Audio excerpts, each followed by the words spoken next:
일단 학생부 종합전형은 교과, 비교과, 자소서, 면접, 추천서가 이제 폐지가 됐기 때문에. 그래서 기본적으로 교과가 좋아야 되고 그 교과의 내용이 비교과에서 연결지어서 연관성을 갖게 되고 그것을 자소서에 풀어낸 다음에 면접에서 확인하는 형태입니다. 면접에서 네가 진짜 했는지를 확인하거든요. 이런 이제 구조인데 잘 아시는 것처럼 학생부 종합전형은 학생부만 보는 학교들이 있어요. 한양대학교입니다. 자소서 없이 학생부만 봐요. 그것도 교과를 안 보고 비교과만 보는 학교가 이제 한양대고요. 그리고 이쪽에서 보시면 서류 100%다. 서류 100%는 뭐냐면 학생부하고 자소서하고 뽑는 전형이죠. 일괄합산 전형은 서류하고 면접을 함께하는 학교인데 어디냐면 여기는 서울대가 대표적인 케이스. 여기는 서강대, 성균관. 그리고 이제 1단계에서 서류를 보고 학생부하고 자소서를 보고 일정 배수를 뽑아서 면접 합산해 뽑는 단계별 전형은 연세대학교, 고려대학교 이런 학교들. 상위권 대학입니다. 네 가지 유형으로 이제 학생부 종합전형을 선발하는데 보시면 일단 현재까지 봤을 때 네 가지 포인트로 말하자면 평가를 합니다. 전공 적합성, 전공 관련된 활동을 얼마나 했냐, 하루 몇 년, 내신입니다. 그리고 발전 가능성, 내신이 얼마나 상승하고 있는가, 그리고 인성. 여기서 가장 중요한 건 두 가지 요겁니다. 보시면 기초학업 능력, 전공 적합성 나와 있죠. 입학사정관들에게 설문조사한 겁니다. 근데 여기서 보시면 좀 의외인 게 전공 적합성이 더 높잖아요. 이거보다 왜 그러냐? 고려대 기계공학과를 지원한 애들은 내신 차이가 크지 않기 때문에 요거를 더 보게 되는 거죠. 지원군에서는. 그런 거지. 실제로 내신이 가장 중요합니다. 일반적으로. 내신 중요하고. 그리고 지원학과 관련 교과의 내신이 아주 중요하죠. 그래서 전공 적합성은 아까 말씀드린 것처럼 지원 전공과 관련된 과목을 꼭 이수를 해야 되는 거예요. 그래서 예를 들어서 경제 경영학과를 간다. 경제 수학을 꼭 해야 됩니다. 공대를 가려고 한다. 기하를 선택을 꼭 해야 돼요. 건축학과를 가려고 하는데 건축공학과를 가려고 하는데 기하를 안 한다. 이거는 문제가 생기는 상황입니다. 그리고 전공 관련 활동, 세특, 수상경력 이건 이제 사라지기 때문에 독서 사라지고 이 부분들을 어떻게 뽑을까? 결국 세특이 아주 중요해진다는 걸 알 수가 있는 거죠. 독서 빠지고 독서도 이제 세특에 넣을 수는 있을 거예요. 독서 내용들을 세분명 특기사항에 넣을 수 있죠. 이런 책을 읽고 이런 걸 느꼈다라고 쓸 수가 있기 때문에 세특이 아주 중요해졌습니다. 그래서 전공 적합성에서 보시면 교과학습 발달 사항, 요게 세특이거든요. 입사관들이 세특을 가장 중요시하고 있다는 건데 요게 또 사라지기 때문에 이게 더 중요해지죠. 결국 세특이 60, 70% 이상의 어떤 비중을 차지하지 않을까, 학종에서. 세특을 정말 잘 써야 되는 건데 중요한 거는 내년부터 당장 세특 의무화가 됐습니다. 지금까지는 선생님들이 공부 못한 애들 안 써줬어요. 6, 7등급을. 근데는 전부 전 과목 다 쓰게 하는 건데 내년도부터는 이제 주요 과목인데 재밌는 게 교사들이 그런 얘기를 해요. 뭐냐면은 기사 혹시 보셨나요? 교사들이 그 세특 기재 필수 하니까 한숨을 쉬고 있는 게 맨날 처 자는 놈들을 뭘 써주냐고 이러는데 댓글이 뭐라고 달렸냐. 처 잔다는 거 쓰세요. 그렇게 나왔습니다. 근데 사실 교육부도 문제가 되는 게요. 6, 7등급 되는 애들이 학종으로 가는 경우가 진짜 없거든요. 그런 애들을 굳이 세특을 써줄 필요도 없어요. 사실. 써줄 내용도 없지만 써줄 필요도 없는 애들을 쓰라고 하는 거는 교사들에게 좀 너무 부담을 가중시키는 게 아닌가 라는 생각이 사실 듭니다. 서울대 교수들이 가장 중요시하는 것 보시면 여러 가지가 있지만 정말 서울대 교수는 이 독서를 중시합니다. 그래서 서연고 보내려고 한다. 그러면 이제 이 독서 부분 제가 이따 말씀을 드리겠지만 자, 아까 구체적으로 지금 현재 1학년부터 바뀐 게 수상 경력이 학기당 하나 그리고 동아리 학년당 하나로 제한하고 쓸 수 있는 게 이름하고 설명밖에 안 돼요. 30자리는 선언문은 절대로 안 돼요. 그리고 단체 활동은 단체명만 기록하는 거. 지금 쓸 데 없어요.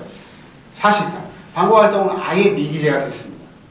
그리고 보시면 예전에 비해서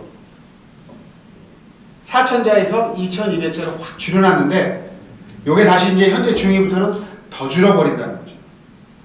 자율활동 안 들어가고 봉사 안 되고 진로도 안 되고요. 동아리 활동만 이제 들어가기 때문에 이제 현재 중위부터는 반영되는 게 거의 없습니다. 학생부에서. 세특만. 학교 생활기록부 한번 보시면 인적사항, 학적사항이 통합이 되고 출결사항, 요게 중요한데 일단 제가 우리 어머님들은 항상 하는 얘기지만 무단지각만 없으면, 무단만 없으면 됩니다. 질병으로. 그래서 제가 가끔씩 그런 애들이 있어요. 10시에 눈 떠가지고 엄마는 출근하시고 가서 무단지각으로 처리되는 애들이 있는데 그런 애들은 절대로 빨리 가면 안 되고 차라리 천천히 어머니가 학교에 전화해서 애가 좀 아파서 지금 병원에 들려다 갈 거니까 애는 가면서 병원에 들려가지고 진단서 하나 해서 질병지각으로 처리하는 게 정말 중요하다. 그러니까 학종에서 아주 대단히 큰 데미지죠. 무단지각 같은 거 하나 있어요. 그리고 이제 수상경력, 자격, 요거는 이제 미제공이고요. 없어졌습니다. 수상경력 한번 보실까요? 과거에 서울대 간 애들이 이렇게 상을 받아요. 제가 가장 많이 본 애가 56개였는데 올해 59개를 받습니다. 석장이 나오죠. 여기서 이런 걸 다 녹여냈던 거예요. 그동안. 보시면. 상들이 이렇게 받거든요. 학업연장 전공적 합성들을 다 녹여낸 건데 이제는 하나밖에 안 되는 거죠. 자, 그리고 이제 창의적 체험활동에 자율활동, 동아리활동, 봉사활동, 진로활동인데 하나씩 어떻게 해야 되는지 본답니다. 자율활동은 뭐 이런 거죠. 학교에서 하는 건 대부분 다 담임선생님이 컨트롤 CV를 합니다. 이거를. 자기네 반 애들. 근데 이제 이것도 의미가 있다는 거예요. 합격한 애들 보시면. 자, 요게 컨트롤 CV입니다. 이건 반에 똑같이 담임선생님이 써서 올린 거예요.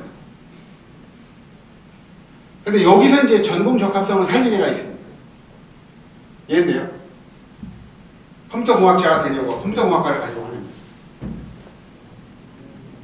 살려냈죠. 그렇죠? 얘가 5.4입니다. 근데 가천대 컴퓨터공학과를 갔어요. 학생부 종합전형이 이런 이제 질적인 부분들을 정성평가해서 그러니까 학생부를 잘 써야 된다는 거죠. 여기도 마찬가지로 자율활동에서 이런 것들을 다 녹여내는 거죠. 말하자면. 자율활동. 이것도 이제 원하시면 제가 드릴 테니까 우리 저기 신승과장한테 연락하시면요. 이 파일 보내드릴 테니까 안 찍으셔도 됩니다. 자율활동. 이렇게 다 애들이 녹여내고 있죠. 자, 그리고 동아리 활동도 마찬가지인데요. 동아리 활동도 보시면 진로와 연계된 동아리. 그러니까 배드민턴반 들어가면 이건 진짜 최악인 거죠. 없으면 이제 자율동아리를 만들어야 되는 거예요. 그리고 동아리 활동 기록해서 제출해야 되는데 이런 거 진짜 한계 없는 거지 않습니까? 보시면 수학 동아리에서 불가능한 도형만 부수를 보면 아무것도 없어요. 이건 안 되는 거죠. 말하자면. 근데 보시면 이렇게 동아리 활동 내용들을 자기하고 연결. 특히 이제 요즘에 가장 좋아하는 인재상이 뭐냐면 융합적인 인재. 얘 서울대 간인데 보시면 과학적 발명 부분을 사회학적으로 해석하고 과학기술 사회 미신 영향을 시계의 역사를 통해서 문이과 통합적인 사고력을 보여요. 이 선생님은 아예 얘 서울대를 보내겠다고 작정을 하고 동아리 활동 기록을 이렇게 써주는 거죠.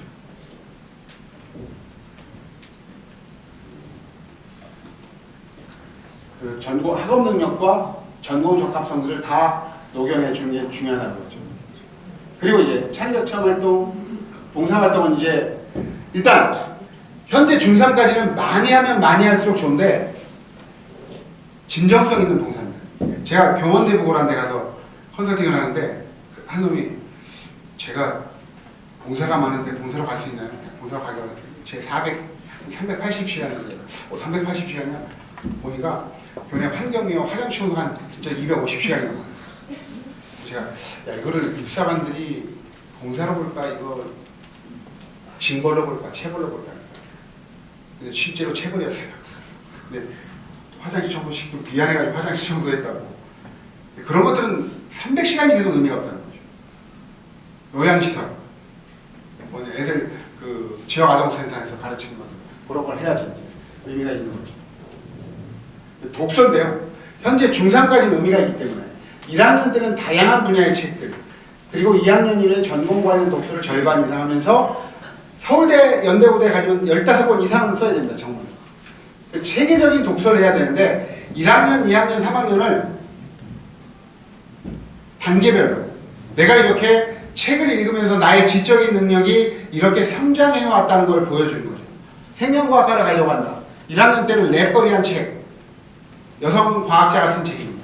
이걸 읽고서 생명과학에 흥미를 갖게 되고, 그리고 2학년 때 영화 속의 바이오 테크놀로지를 읽으면서 이곳저곳에서 이 생명과학 기술이 많이 사용이 되는 것을 보면서 이제 줄기세포 연구원으로 가는 거죠. 그래서 줄기세포 발견해서 재생해. 이러면서 이제 아까 말씀드린 것처럼 생명과학 연구원, 그러면서 나중에 줄기세포 연구원까지 가게 됩니다. 이렇게 될 때 이제 이것이 그 체계적인 학생부가 되는 것입니다. 그리고 요거는 인문사회 계열은 1학년 때 요 정도로 읽으면 좋겠다. 10권, 인문사회 5권, 사회, 수학과학. 그리고 자연계열 1학년 애들은 대략 1학년 때 겁니다. 1학년 때 예시입니다. 대략 이 정도 읽으면 되지 않을까 싶습니다. 그리고 이제 진로활동인데요. 이것도 컨트롤 CV 한 거죠. 근데 보시면 진로활동에서 얘가 의대 가는데요. 경희대 의대. 여기서 이 진로활동에서도 충분히 전공 적합성을 녹여낼 수 있다는 거죠. 녹여낼 수가 있습니다. 이렇게 보시면. 얘는 이제 그 시민단체 변호사가 되겠다고 이제 하면서 서울대 간 친구인데 여기서 나오죠. 사회적. 시민단체나 사회적 기업에 소속되어 활동하는 법제는 구체적인 목표로 설정하게 돼요. 이러면서 자기 진로를 여기다 다 녹여내는 거죠. 자, 더 재밌는 거는 이건데요. 애들한테 실험 좀 해봐 그러면은 안 하는데, 얘 경희대 의대간 애거든요. 이런 걸 진로 활동에 넣습니다. 진짜 아무것도 아니지 않습니까?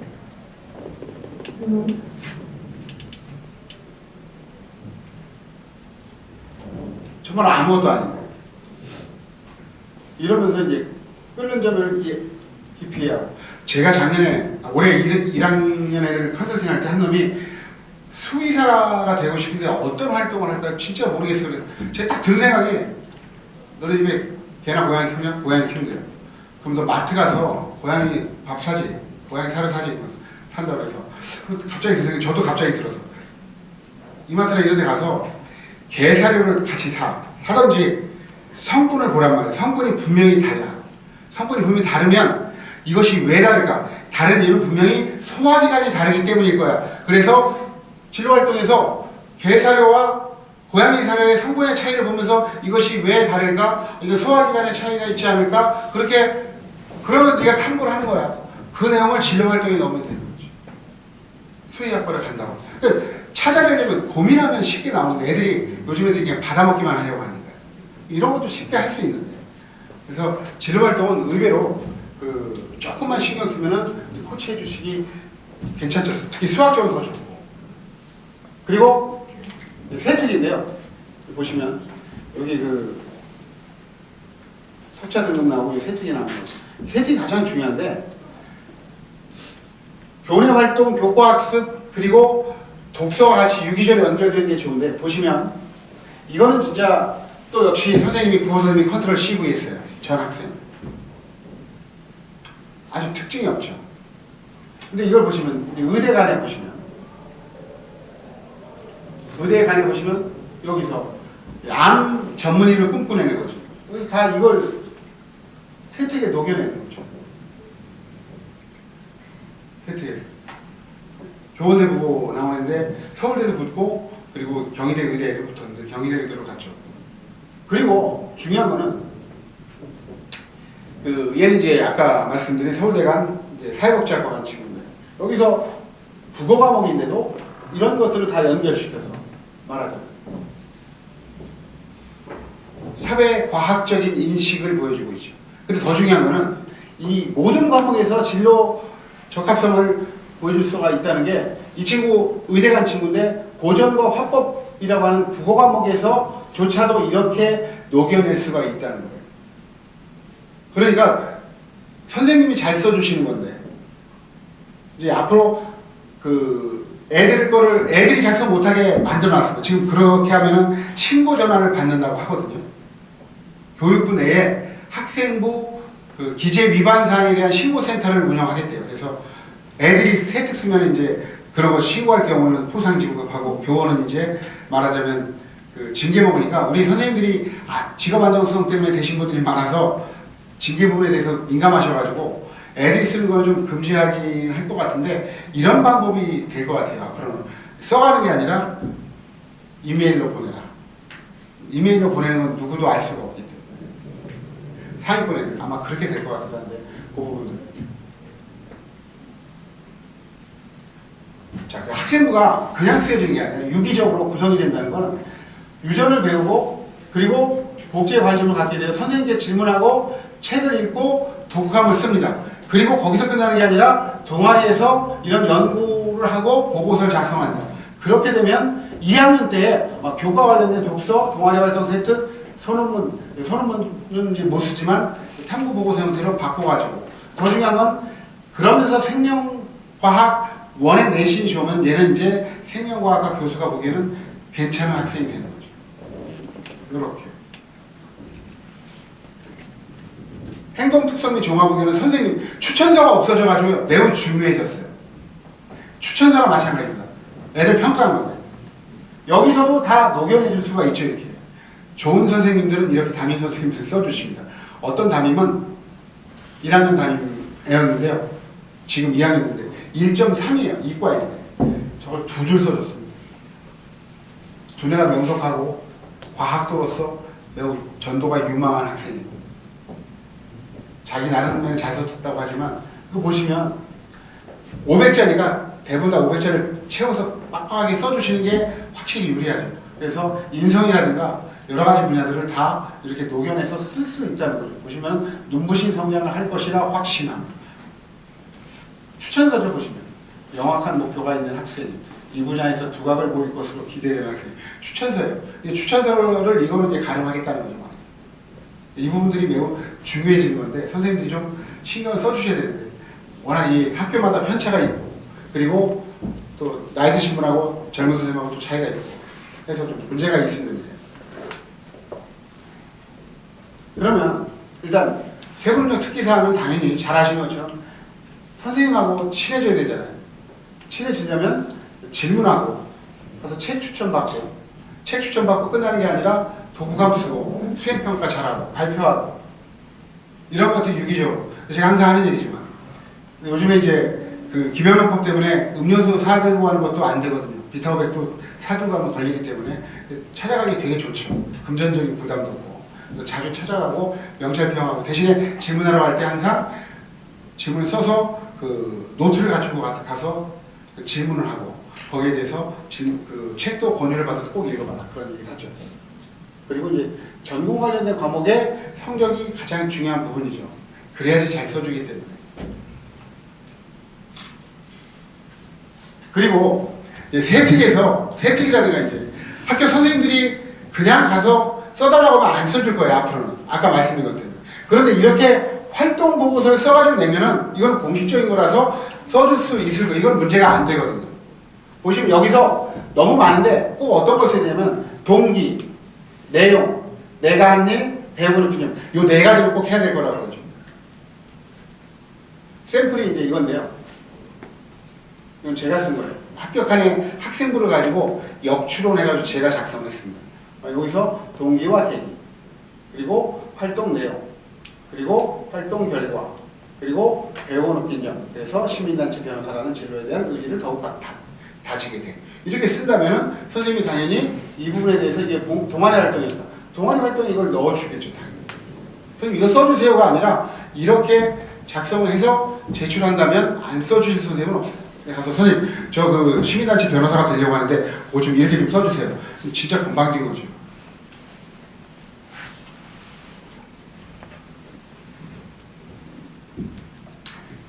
그리고 이제 우리 아이들 지도하실 때 어떤 과목을 공부해야 되느냐. 경제 영역은 당연히 수학 과목을 가장 많이 보기 때문에 수학 과목 공부를 해야 되겠죠. 책도 많이 읽고. 제 친구가 이제 경제학과 교수인데, 서강대 경제학과 교수인데, 그 친구 얘기가 자기는 가장 먼저 수학 성적을 본대요. 수학 성적이 중요합니다. 그래서 그 수학 관련 책들도 많이 읽어야 되겠고요. 그리고 잘 아시는 것처럼 화학을 한다고 해서 화학만 해서는 안 되고 전체적으로 모든 과학 과목을, 이게 그 교수들이 하는 이야기입니다. 지금 보기사는 가이드북이라고 해서 입학사정관들이 얘기하는 거거든요. 그리고 화학을 하려고 해도 수학 실력이 좋아야 한다. 그래서 수학 성적은 이과에서는 필수다. 그건 다 아시는 내용인 거죠.